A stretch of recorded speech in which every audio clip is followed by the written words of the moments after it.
inson obrazida. Ya'ni aktyorlik mahorati ham bor ekan. Va yoshingizga yosh qo'shilganida kelajakda qanaqadir jiddiy rollarni sizdan kutaylikmi deylik, foydali, tarbiyaga xos, bolalarni tarbiyaga chaqiradigan. Ya'ni manfaatliroq narsani Ha.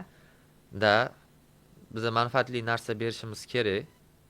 Hozirgi qotgan kontentlarimiz ko'ngilochar bo'lishi mumkin, lekin meni planlarimda, kelajakdagi planlarimda yoshlarga nisbatan baribir qaysidir ma'noda foydasi tegishi kerak kontentlarimizda. Shunchaki bo'lishi kerak emas. Biza shuncha yosh auditoriyani yig'dikmi o'zimizga? Mayli, anaqa qotgan ko'p foizi ko'ngilochar bo'lsin, shunchaki bo'lsin, qaysidir ma'noda baribir kerak bizdan manfaatli kontent bo'lishi uchun. Tarbiyaga chaqiradiganman, boshqami. Va hozir shu haqida o'ylab yuribman aytgancha. Hozirgi planlarimda bor. Nasib balki bu yil bo'lar. Xudo xohlasa. Intervyu boshlanishidan oldin bitta gap aytdingiz-da, meni biroz hayron qoldirdi va xursand qildi.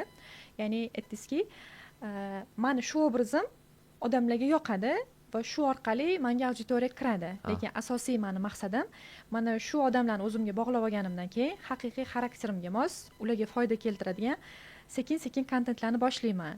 Ya'ni hozir men ularga yoqadigan ish qilib turaman. Ular уже meni yoqtirganidan keyin, ya'ni kontentlarimni foydaliroq qilishga o'tkazaman degan edingiz va ichimda молодец degan fikr bo'ldi-da. Ya'ni agar bu maqsadingiz bo'lsa, albatta omad tilaymiz, muvaffaqiyat tilaymiz. Rahmat.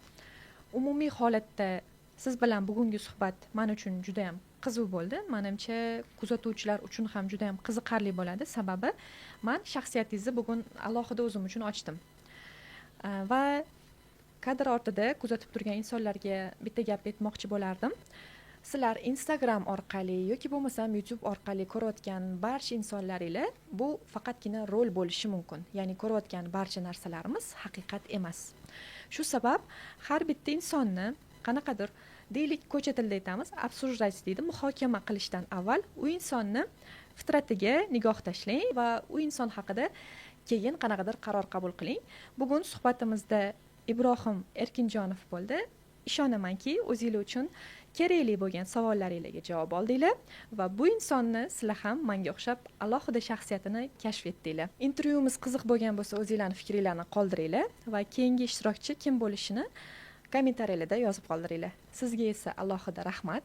Agar bu loyiha bo'yicha qanaqadir fikrlaringiz bo'lsa, eshitishga tayyormiz. Oxirgi gapimni gapirmoqchiman. Intervyuda shuncha narsani gapirdim. Men seni sevaman. Agar shu kuni shu gaplarni gapirmaganda mashinada men uydagilarni sovchilikka jo'natib, balki hozir to'yimiz bo'lgan bo'lishi mumkin edi. O'sha gap meni to'xtatdi. degan gap kutdi odamlar menda. Shu kerak emas edi. Yo, hozir sal mana shunaqa qo'polroq ham hazillashib turaman orada. Shuncha intervyu nima bo'ldi deb hozir menda bilasizmi, miyamda majlis boshlanib ketdi. Ya, hazilkashroqman ozgina. Seriozniy bo'lganim bilan bor.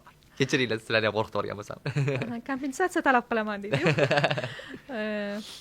Bu hazil o'zingizga qimmatga tushmasa bo'ldi, nima ham deymiz. Lekin loyiha bo'yicha o'zingiz fikrlaringiz bo'lsa, rostdan ham hazilsiz fikrlaringizni eshitish jamoamiz uchun juda ham qiziq. Intervyu uchun avvalambor rahmat. Adashmasam birinchi intervyungiz? Meni birinchi intervyum bu. Yo'dimasdan qabul qilganingizga.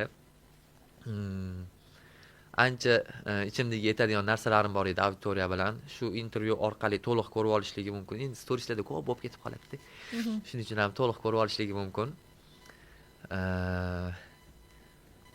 Xullas, rahmat. Ishonamizki, siz auditoriyangiz bilan bu suhbatdan keyin yana ham yaqinlashasiz va auditoriyangiz bu suhbatlardan keyin sizga nisbatan 2 karra hurmati oshadi degan umidimiz bor.